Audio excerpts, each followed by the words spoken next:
Kita beralih ke informasi indikator perdagangan lainnya pemirsa, di mana nilai tukar rupiah melanjutkan penguatan jelang libur panjang akhir pekan di tengah indeks dolar Amerika menyentuh ke level terendah dalam 3 tahun terakhir.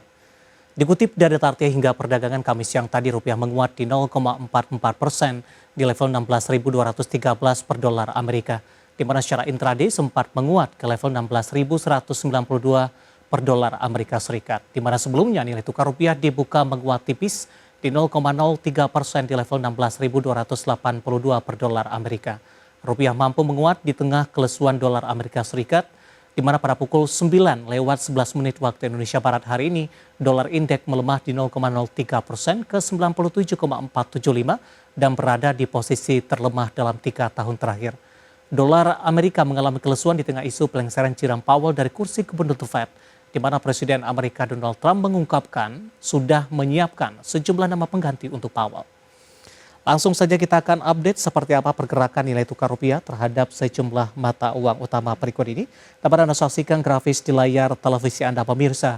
Pergerakan nilai tukar rupiah terhadap dolar Amerika Serikat di 16.205 rupiah, kemudian terhadap euro di 18.897 rupiah, pound sterling di 22.241 rupiah, dan yen Jepang di 112,38 rupiah.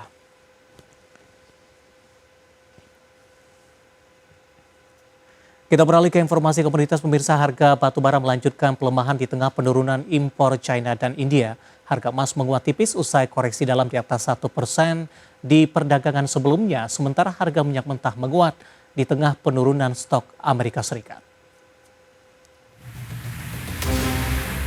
Harga batubara terus melemah 3,4% dalam 2 hari terakhir. Di tengah penurunan impor dari dua negara pengimpor batubara thermal terbesar di dunia, China dan India. Dirangkum dari berbagai sumber, impor batubara China turun hampir 10% menjadi 137,4 juta ton dalam 5 bulan pertama 2025. Sementara impor India turun lebih dari 5% menjadi 74 juta ton. Dikutip dari Refinitiv, harga batubara di perdagangan Rabu di 109,1 dolar Amerika per ton, jatuh 0,73%. Harga emas menguat tipis dan cenderung stabil usai melemahnya indeks dolar Amerika Serikat. Investor juga tengah menanti data produk domestik bruto Amerika Serikat di kuartal 1 2025. Di perdagangan Rabu, harga emas dunia naik 0,25% di level 3.332,11 dolar Amerika per troy ounce. Penguatan terjadi setelah di Selasa harga emas anjlok 1,33%. Sementara di perdagangan Kamis, harga emas dunia di pasar spot menguat 0,14% di posisi 3.336,73 dolar Amerika per troy ounce. Harga minyak dunia naik tipis melanjutkan kenaikan dari hari sebelumnya karena penarikan stok minyak mentah Amerika Serikat yang lebih besar dari perkiraan mengisyaratkan permintaan yang kuat. Sementara investor tetap berhati-hati terhadap gencatan senjata Iran-Israel dan stabilitas di Timur Tengah.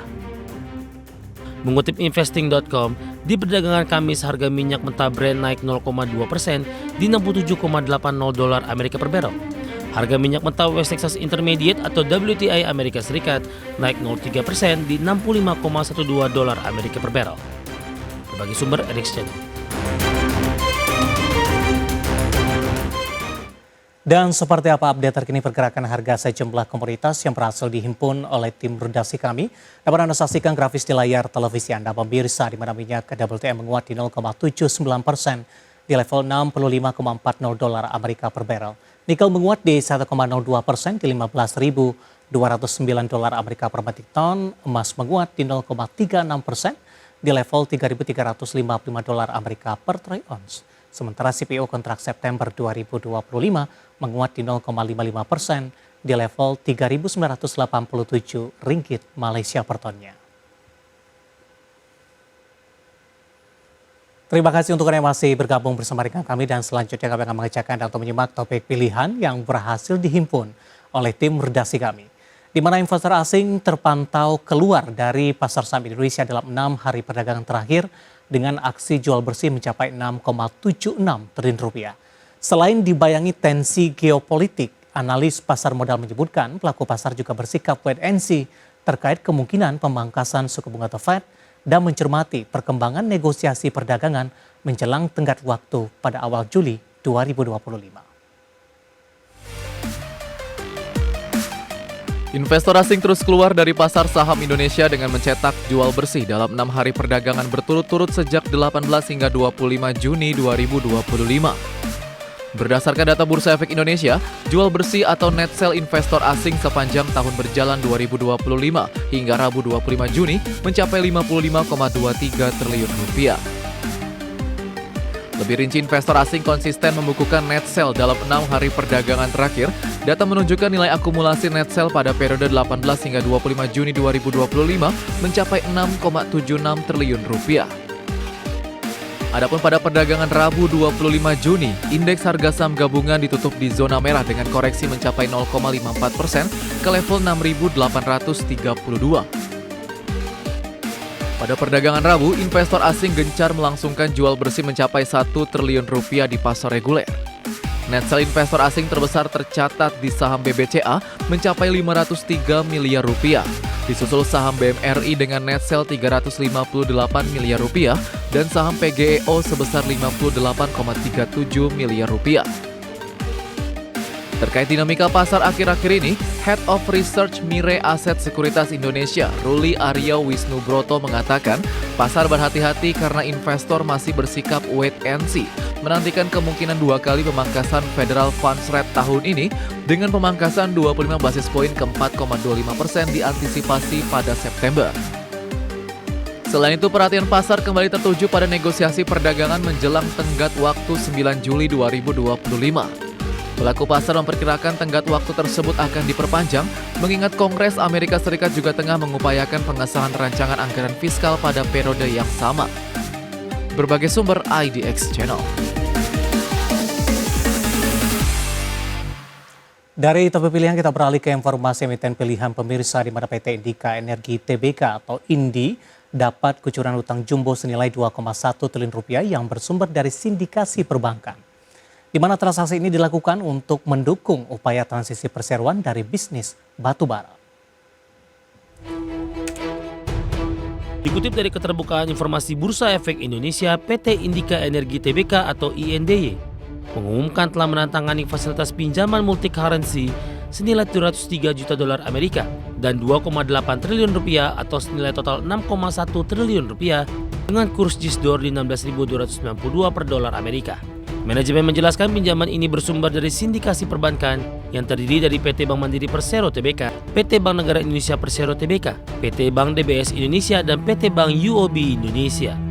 Fasilitas ini ditandatangani perseroan dan sindikat bank di Rabu 25 Juni 2025. Berdasarkan prospektus awal, sejumlah anak usaha INDY menjadi penjamin untuk fasilitas ini, termasuk PT Indika Inti Korpindo, PT Tripatra Multi Energi, PT Tripatra Engineering, PT Tripatra Engineers and Constructors, dan PT Tripatra Singapore Pte. Ltd. Dana yang diperoleh akan digunakan untuk 2 kepentingan utama: membayar lebih awal fasilitas pinjaman senilai 250 juta dolar Amerika yang diperoleh di Maret 2023, serta membiayai pengembangan tambang emas awak mas yang dikelola oleh anak usaha Indika PT Masmindo Dwi Area. Transaksi ini juga mencakup penandatanganan sejumlah dokumen pendukung, termasuk surat fasilitas perjanjian gade rekening dan surat tambahan antar kreditur. Perjanjian pinjaman baru dijamin dengan surat utang senior Indika senilai 455 juta dolar Amerika dengan bunga 8,75% yang jatuh tempo di 2029. Diketahui hingga kuartal 1 2025, pendapatan perseroan kontraksi 10% year on year jadi 8,1 triliun rupiah. Sementara laba bersih anjlok 84,9% year on year jadi 48,1 miliar rupiah.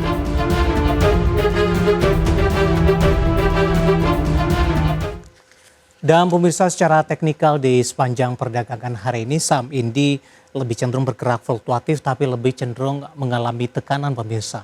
Langsung saja dapat Anda saksikan grafis yang pertama di layar televisi Anda. Dibuka di sesi pertama pada pagi tadi sudah dibuka flat di 1325. Kemudian beberapa menit pasca pembukaan saham INDI mengalami tekanan hingga ke 1305, intraday terendah di sepanjang perdagangan hari ini. Pasca menyentuh ke level ini, saham INDI selanjutnya berbalik arah ke zona hijau, menguat ke 1340 dan merupakan intraday tertingginya di sepanjang perdagangan hari ini. Dan lagi-lagi level ini tidak mampu dipertahankan.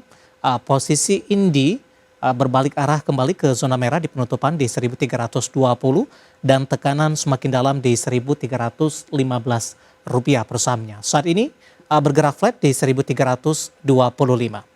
Kita beralih ke grafis selanjutnya, kita akan coba lihat seperti apa pergerakan saham Indi di beberapa bulan terakhir.